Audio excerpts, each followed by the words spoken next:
Oh, say, can you see by the dawn's early light? Well, she is a fixture at Benchmark International Arena.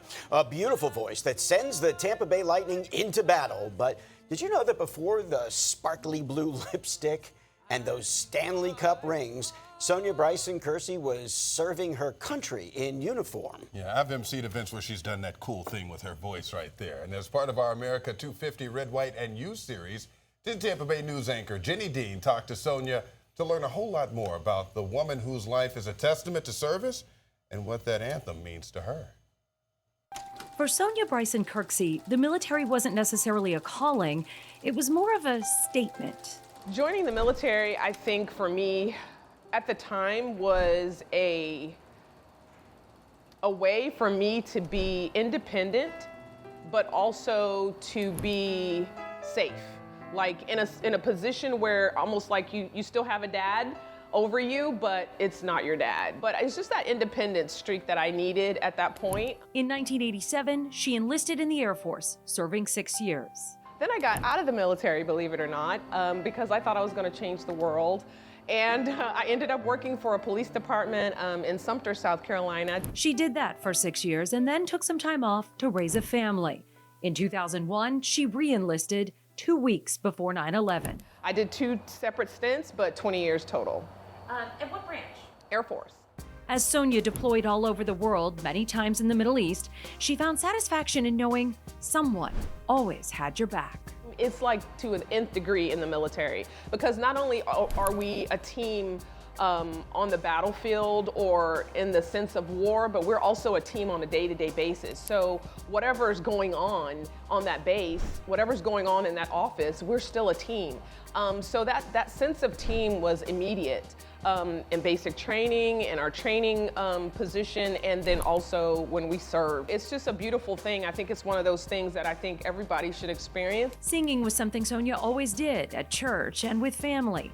And then one day at a recruiting conference in 2003, she was asked to sing the national anthem when the person who was supposed to do it didn't show up. So I was very nervous because these are my peers. These are people that don't even know who I am. Now, Sonya estimates she's performed the anthem more than 1,900 times. Let's sing loud and proud with the voice of Bolts Nation, retired U.S. Air Force Technical Sergeant Sonya Bryson-Kirksey, as she performs our national anthem. Marking her 500th performance for the Lightning in late April. Sonya says when she sings the Star-Spangled Banner, it's more than just words. So for me specifically, when I was at Prince Sultan Air Base in Saudi Arabia, when there was a buildup in 2003, that's when I was there, and you could see the Scuds in the distance at night. So you would see those bombs, bursting in air specifically.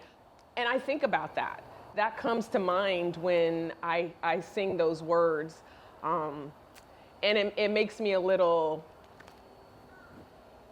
I don't know, it makes me feel like I'm connected.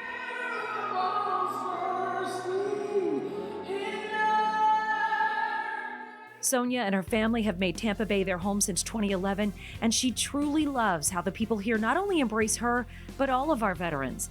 And there's always that moment where everyone stands together before the Lightning games that reminds us we are all Americans. So when Mr. Porter says, The voice of Bolts Nation, Sonya Bryson-Kirksey, and she performs our national anthem.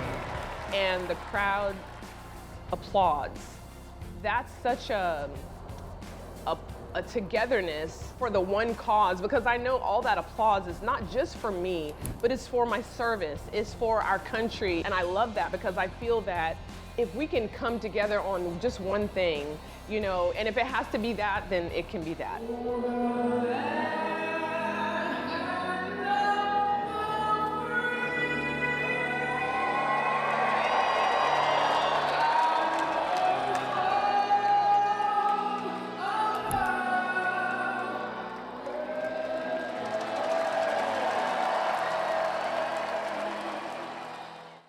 Sonya is also passionate about being a part of the community. She visits schools and reads to young kids, and she even has a podcast called The Sunny Reading Project, specifically so kids can listen to stories while you're on the go. In Tampa, Jenny Dean, 10 Tampa Bay News.